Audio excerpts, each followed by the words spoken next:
Vishyasi Avliplava Ekarnave Niraloke Rishim Eva Varchasa. Therefore, O king, you shall collect all types of herbs and seeds and load them on the great boat, then accompanied by the 7 rishis and surrounded by all kind of living entities. You shall get aboard that boat, and without moroseness, you shall easily travel with your companions on the ocean of inundation, and the only illumination being the effulgence of great rishis. Dudhoyamanam tvamnavam samirena valiyasa upasthistasya me shringe nibhadnihi mahahina. Then as boat is tossed about by the powerful wind and attach the vessel to my horn by means of great serpent Vasuki, for I shall be present by your side. This is the shloka for the day 37 that we recite together. Aham tvam rishibhi sardham sahnavam udanvati vikarsana vicharishyami yavad brahmi nisha prabhu. Aham tvam rishibhi sardham sahnavam udanvati vikarshan vicharishyami yavad brahmi nisha prabhu. Aham tvam rishibhi sardham sahnavam udanvati vikarshan vicharishyami yavad brahmi nisha prabhu. And we recite. Aham tvam rishibhi sardham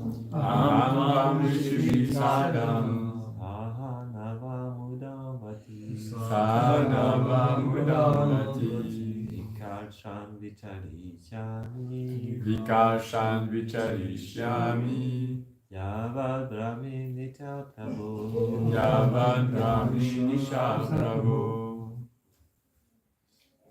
Aham tvam rishibhi sardham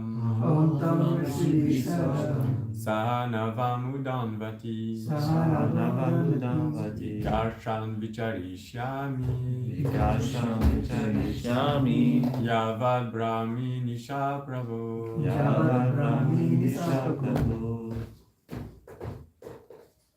Aham tvam rishibhi sardham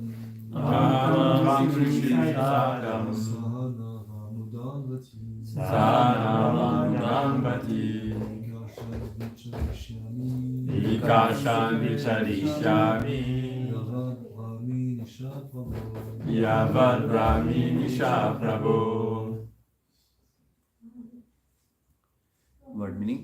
Aham, I, Tvam, unto you, Rishibhi, with all the saintly persons, all the saintly persons, Sardham, all together, Saha, with Navam, boat, the boat, Udanvati, the water of devastation, Vikarshan, contacting, Vicharishyami, I shall travel, Yavat, as long as, Brahmi, pertaining to Lord Brahma, Nisha, night, Prabhu, O king.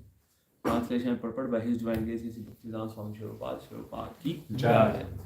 Pulling the boat with you and all the rishis in it, O king, I shall travel in the water of devastation until the night of Lord Brahma's slumber is over. This particular devastation actually took place not during the night of Brahma but during his day. For it was during the time of Chakshush Manu. Brahma's night takes place when Brahma goes to sleep. But in the daytime, there are 14 Manus, one of whom is Chakshush Manu. Therefore, Srila Vishnu Chakravarti Thakur comment that although it was daytime for Lord Brahma, Brahma felt sleepy for a short time by the supreme will of the Lord. This short period is regarded as Lord Brahma's night. This has been elaborately discussed by Srila Rupa Goswami's Laghu Bhagavatam. The following is a summary of his analysis. Because Agastya Muni cursed Swayambhu Manu, during the time of Swayambhu Manu, a devastation took place. This devastation is mentioned in Matsya Puran.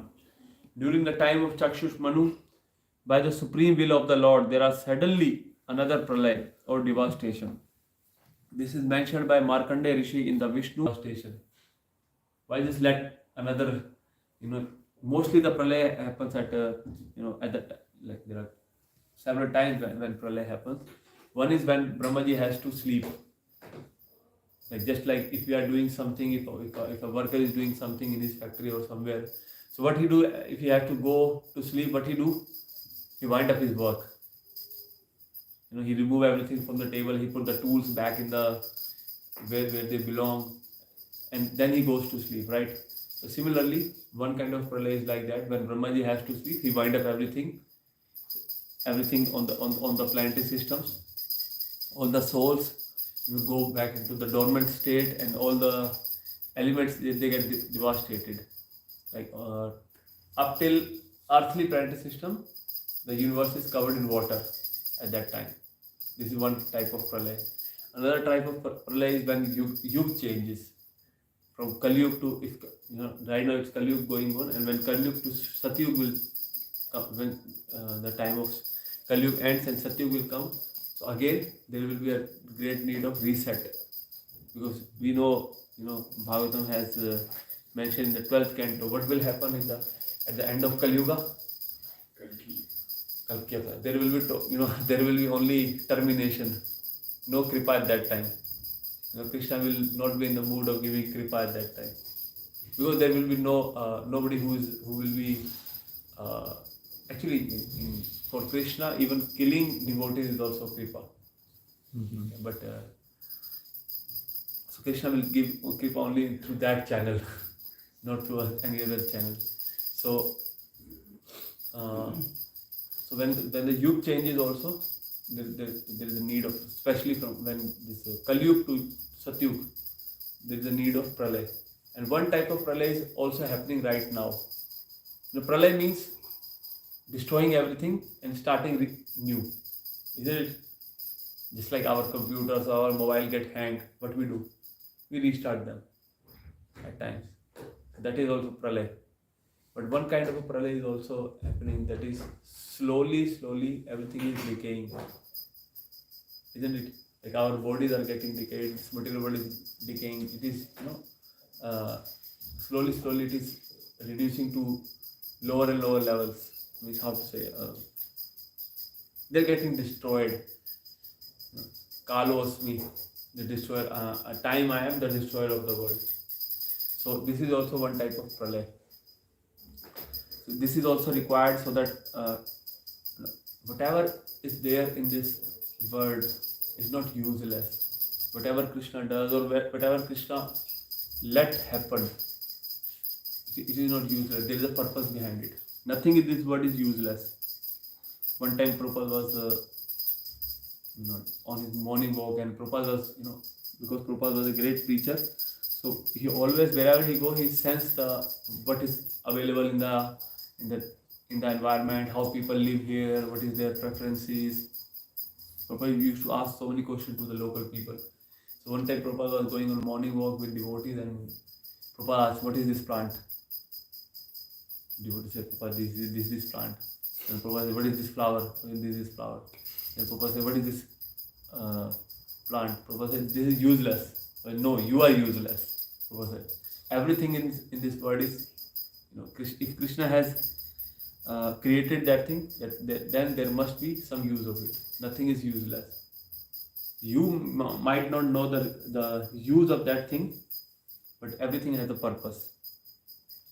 So in this context also, there is when King Satyavrat, he was in difficulty, pralaya was about to happen. So And one more thing that it is mentioned in the purport, that it was not night of Brahmaji.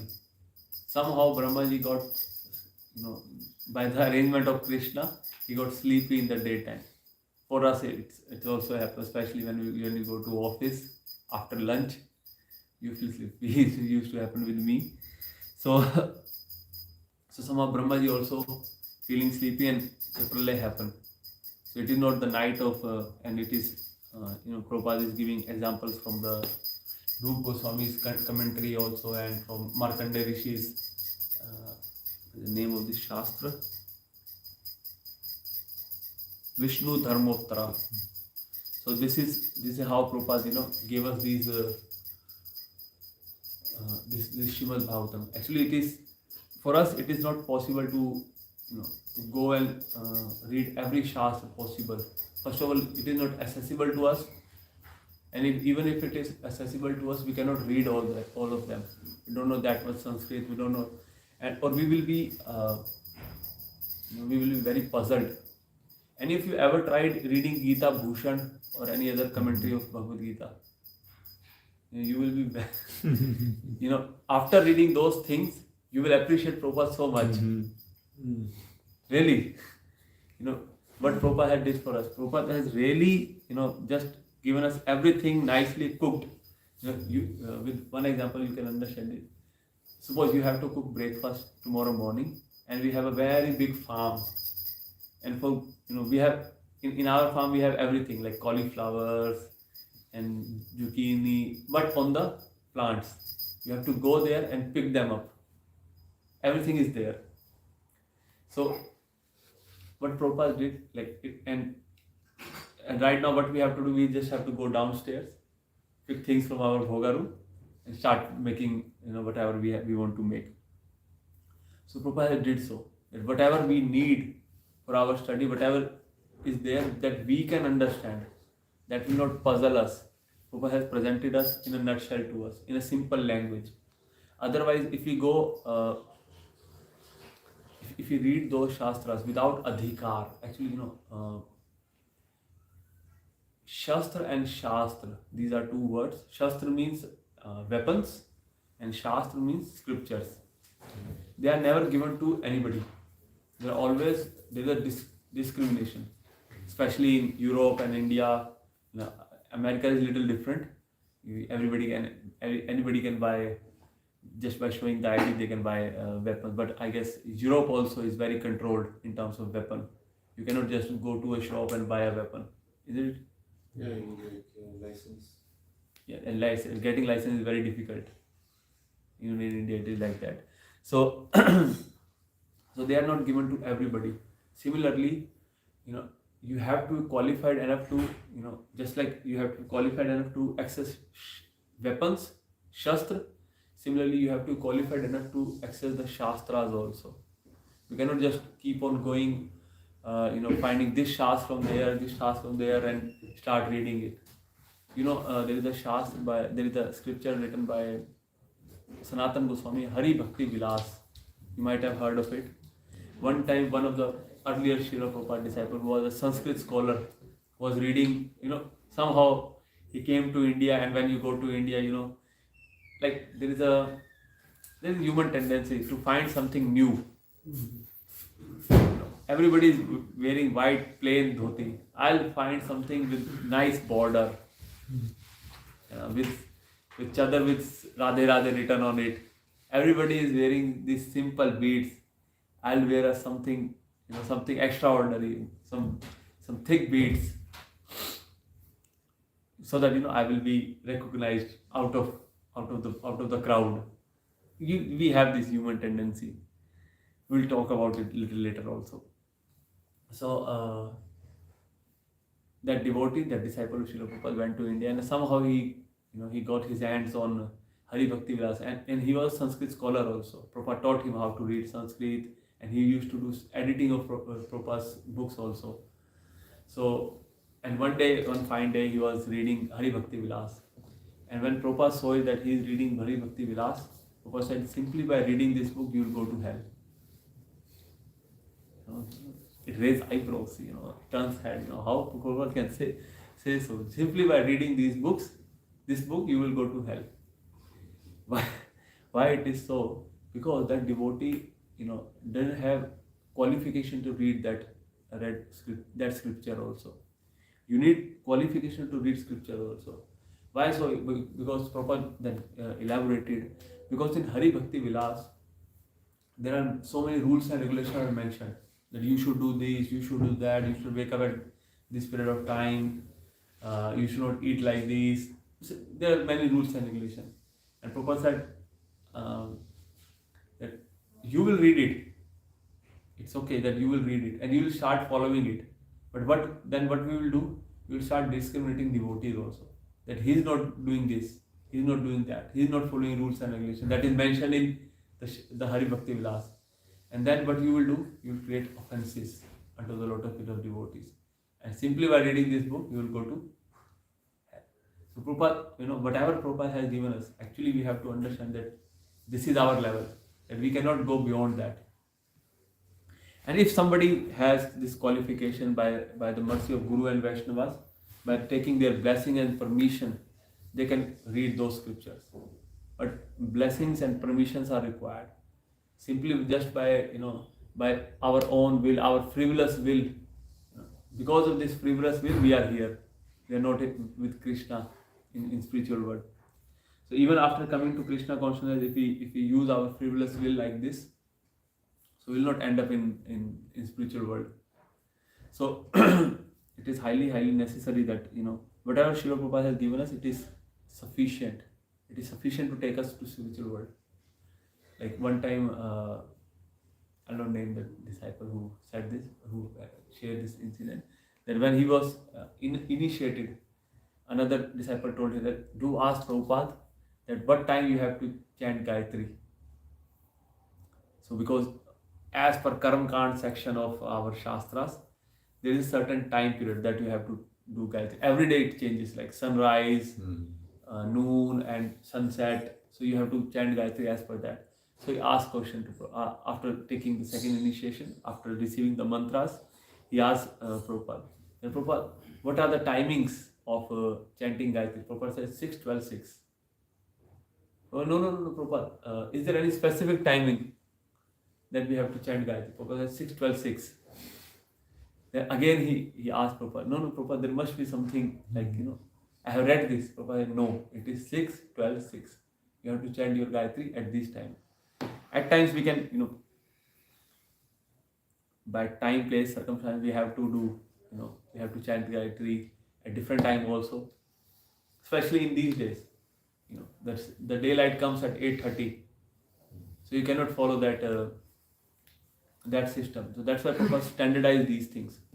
Just like one more thing that Prabhupada standardizes, Mangala Arati. Nowhere in Gaudiya Math, they sing Guru Ashtakam. You been to any Gaudiya Math? Never. Really? Okay. Is there any Gaudiya Math in Paris? Okay, let's. So in Gaudiya Math generally, they don't chant Guru Ashtakam in the morning, 4:30. They also do their Mangala Arati at 4:30 around, but they chant different bhajans. They also don't chant Hare Krishna Mahamantra also in the morning, like chanting that we do. Prabhupada emphasize so much on chanting minimum 16 rounds attentively daily. They also don't do that. Mostly throughout the morning they chant their bhajans, different bhajans of Radha and Krishna and Gaur Nitai. But Prabhupada gave us a standard to chant Guru Ashtakam, the praise of Guru. And even, like Mangala Arati also, you're appreciating Guru and his activities. And in Guru Puja also. Both the Artis of the morning is not for Krishna. Why is that? Yes, please. Avoid Sahaja mentality. Sorry? Avoid Sahaja mentality. Sahajiya mentality, okay. We can love Krishna only by Guru. Yes. Actually, we all know that, Krishna has also mentioned that, one who is my devotee is not my devotee. One is devotee of my devotee is my real devotee. So Krishna also liked to hear the praise of his devotees. So we sing the praise of spiritual master for the pleasure of Krishna. But that is also not all. After that also we will chant Hare Krishna also. So we worship both Guru and Krishna in the morning. Especially we only chant only 8 text of Guru Ashtakam. There is a 9th one also, which is generally Prabhupada has not shared with us. That is the Shruti Pad. Actually, Prabhupada, like in Karam Kand section, you are always motivated with some result. Like if you do this yagya, you will get a good wife. If you do this yagya, you will get so much money. If you do this yagya, you will get a prosperous life. If you do this yagya, you will go to heaven. So Prabhupada never wanted to put emphasis on these things. So Prabhupada removed. We don't chant this 9th text of Guru Ashtakam, which mentioned that if anybody chant these prayers in the morning, surely he will get the Krishna prema. So Prabhupada don't wanted to put emphasis on that, so that's why he removed that, and we chant Guru Ashtakam like this. Similarly, in Gaudiya Math also there was nothing. Everybody chant different number of rounds as per their own will. It's not that everybody has to chant 16 or everybody has to chant 64 or something. So they're different for different people. But Prabhupada has standardized this thing for us. 16 rounds minimum every day, no matter what. Till the time if you are not on hospital bed fighting for your life, you have to chant 16 rounds. Because we have promised our spiritual master that we have to do it. So these are the standardization that Prabhupada has did, so that we don't get puzzled. And if we start, even if you read only, what to tell of any other scripture, if you read Bhagavatam or Bhagavad Gita without purport of Srila Prabhupada, you will get puzzled. In certain sections of Bhagavatam also, it seems like Shukdev Goswami is promoting mayapur. So we need Prabhupada's purport to. They are the. That's why we before discussing any spiritual topic, we pray to Guru. Om Ajnana Tamirandasya Gyan Anjana Shalakya. My eyes are closed by the darkness of ignorance, and my spiritual master open these eyes by the torchlight, by the light of knowledge. So, so these Prabhupada Shastra, the scriptures given by Prabhupada, they are absolutely enough to take us to spiritual. At times, people outside people, they criticize Srila Prabhupada or ISKCON that they just give the basics. They just give that you are not this body, you are spirit soul. You are not this body, you are spirit soul. At times, devotee also feel like all the purports of Srila Prabhupada, all the lecture of Srila Prabhupada.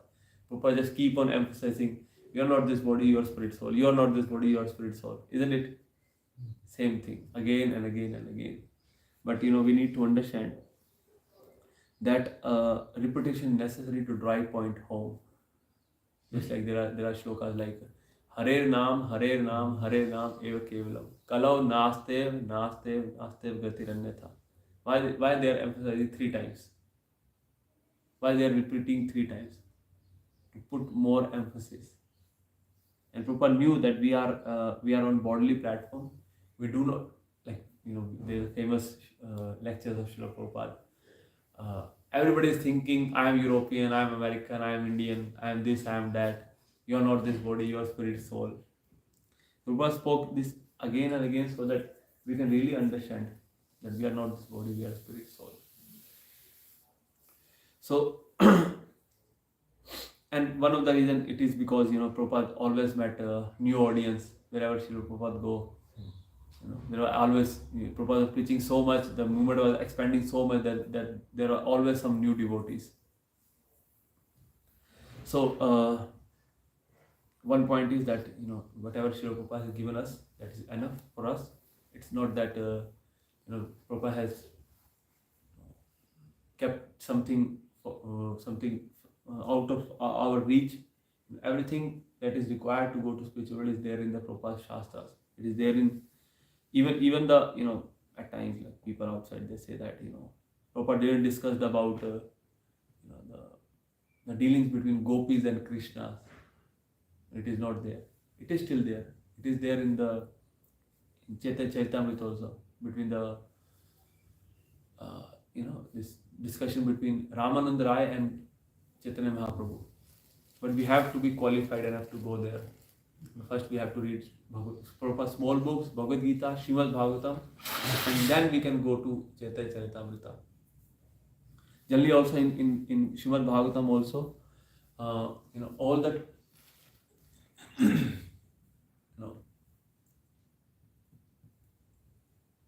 the whole discussion about Krishna is happening in 10th canto. Why this is so? Because first 9 cantos are the they are all the history of devotees of Krishna. If we read the case studies of devotees of Krishna, how they face, what challenges they face, how they deal with certain situations, then we'll get purified enough so that we can access Krishna directly. So that we can access Krishna's pastimes.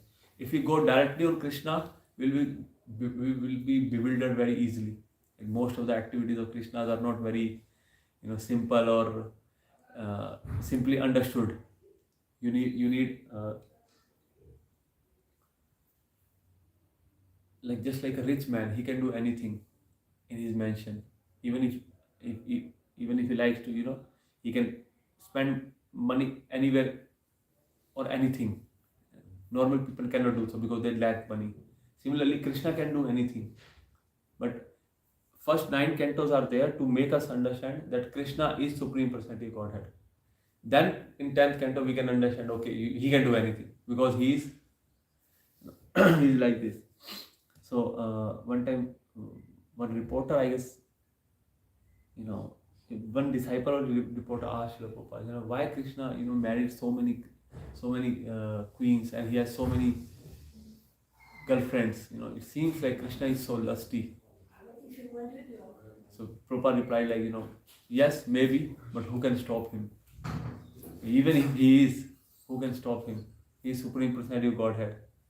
So he can do whatever he likes. So, another point that we can see here is that, Krishna always comes to protect his devotees. Like just like when this devastation is happening, Krishna came in the form of fish incarnation, Matsya avatar, to protect his devotees. So one question that may arise in our mind is that, why Krishna first of all put devotees in danger? Isn't it?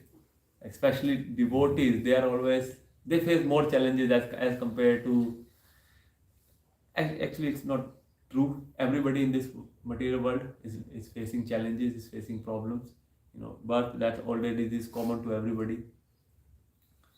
So, Prabhupada gave us 3 examples, like why, Krishna give problems in the life of devotees or in the life of living entities. First of all, there are 2 ways of understanding it. First of all, we have to understand that this is material world, and in material world there will always be ocean. Anybody traveled in boat in ocean? So boat never sails like simply. It's not like it's peaceful waters. Always there will be some waves, even in the middle of. At times it's very turbulent also. So because we are all in material world, material ocean, so there will always be wave. But if we follow the boat of Krishna Consciousness, if we remain on the boat of Krishna Consciousness and we follow the captain of the boat, that is Guru and Srila Prabhupada, then we will be safe. Otherwise we won't be. And Prabhupada gives 3 examples why there are problems in the life of living entities, or especially in the life of devotees. So first reason Prabhupada gave that, to show example to others, how you can live. If you see the life of Prahlad Maharaj, Pandavas, never in their life, till the time, especially the life of Pandavas, never in their life, they remain very peaceful. Always there was somebody, trying to kill them, like Prabhupada mentioned in Bhagavad Gita. first chapter, 21st shloka. Prabhupada gave 6 reasons. If these things happen to you, you can kill. There is no sin you will acquire. And all those things happen to Pandavas. Their money, their riches are plundered. Somebody tried to kill them. Somebody, Duryodhana tried to put their house on fire. Duryodhana tried to, disrobe their wife. Similarly, all those things are mentioned there. So Prabhupada wanted to give, Krishna wanted to give good example to the people in general that even in hard situation, what you can do, you can still practice devotional service. And second reason that Prabhupada gave is that bhakti is possible. Prabhupada gave that second reason why Krishna put difficulties in the life of devotees. Second reason is that you can practice devotional service in any situation. Prahlad Maharaj never stopped doing spiritual practice, remembering Krishna, because he was facing this situation. Pandavas never did. Even Brajvasi never did. What they used to do, whenever there is problem, they used to call Krishna. Actually, that is the real, dependence upon Krishna is the real independence. People wanted to be independent, like, I don't have to listen to anybody, I will be, live my life as per my own rules. So this all, there is a Vaishnava song also. Ekho na bhojino prabhu tomara charana. In this Vaishnava song, there is a very sweet, very nice line that comes, Bada dukha paya achi swatantra jivana. The more we try to become independent, the more we will be unhappy. The more we will be dependent upon Krishna, the more happy we will be. Just like a baby in the arms of his mother or his father. He is totally dependent upon his parents for the care. And the parents take the responsibility and take care of the baby so nicely. The more he becomes independent, move out of the house of their parents, then they have to cook themselves, they have to manage their own finances and everything. The more they are dependent upon parents, they are more happy. So we have to, we can learn from Brajvasis, or whenever we are in any difficult situation, always call upon Krishna. It's better to call Krishna rather than believing on our own abilities. And the third reason that Prabhupada gave that why Krishna put devotees in difficulty is to give us a good kick. At times we become, complacent. Okay, life is going on. Things are good. I am chanting my 16 rounds. I am reading Bhagavad Gita, Srimad Bhagavatam. Okay, I am doing my services. But Krishna wanted to be quick. Krishna don't want to, make us. Krishna don't want us to be complacent, so that somehow or the other we can remain in this. We may remain in this material world. Krishna wants us back to Godhead. More than we want to go to spiritual world, Krishna wants us in the spiritual world. That's why at times he gives us a good kick, as Prabhupada mentioned. So one last question that I would like to ask you. Why Krishna always comes late when he has to protect his devotees? Because devotees don't fully surrender on the spot. Okay, yes, Prabhu.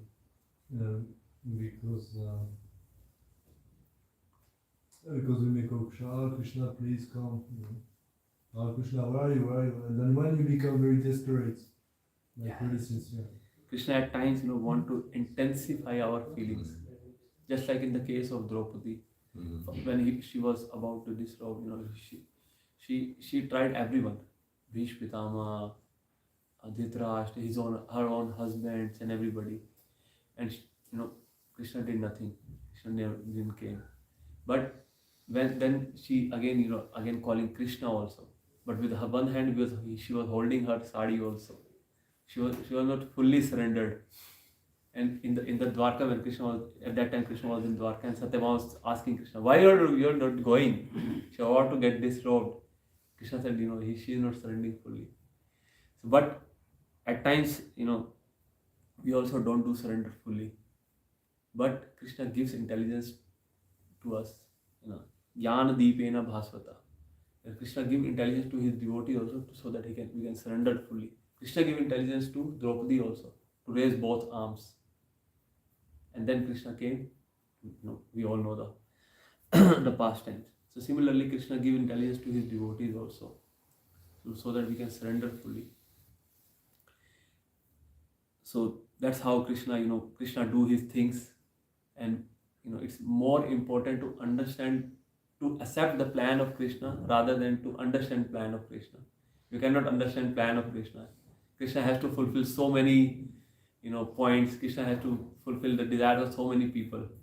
Just like when Krishna comes, it's not just only to kill the demons. He want to reciprocate his devotees also. We want to enjoy with his devotees also. Whatever boons or curses his devotees are given to other people, he has to fulfill that also. So understanding Krishna's plan is not important. Accepting Krishna's plan is more important. Then we can, it will be easy for us to surrender to Krishna. So this is all from my side. If anybody has any question, so kindly ask question, correction, or comment you have. Yeah, I wanted to share something I heard because you were mentioning about reading books of Srila Prabhupada, and I had a class of Keshava Maharaj where there was a friend of him who was sharing that Prabhupada once said in a letter, you need only 4 books to go back to Godhead. Bhagavad Gita, Srimad Bhagavatam, Chaitanya Charitamrita, and Bhakti Rasamrita Sindhu. Actually, they are not 4 books. They are more than 4. But yes, this is, they are enough. in one letter he said like this. And he was emphasizing that it's very important that we keep, even though we read Bhagavad Gita, Bhagavatam, Chaitanya Charitamrita, that we keep in touch with these books, we read them. We always keep in touch with Actually, they are like oceans. They're like ocean. It depends upon you how much deeper you can go. Yeah. Whenever you read it, every time, next time, whenever you repeat reading them, you'll find something new there. Mm-hmm. Prabhupada used to read his own books. Yeah. And he was, because you were talking about cooking, like Prabhupada cooked for us. Yes, the he knowledge, just presented everything in front of us. We just have to just eat it actually. Yeah. Prabhupada has cooked it also. And they present it like the books of Srila Prabhupada, it's like dal, rice, sabji, all the rest. Like, because so many devotees, they write some books, they add something. Absolutely. And they compare it to a chutney, The chutney it's a bonus, it's something that maybe helps you to... Yeah, you cannot fill your whole plate with but chutney. you cannot have only chutney, it's not possible. I found it very nice metaphor. I can understand everybody is feeling hungry, so they're like, oh, Prashad is coming. Where is chutney? Hare Krishna. Hare Krishna. Jai Prabhupada ki Jai. Rasa Parayana Prabhu ki jai. Mahaprasad. Jai. The reason of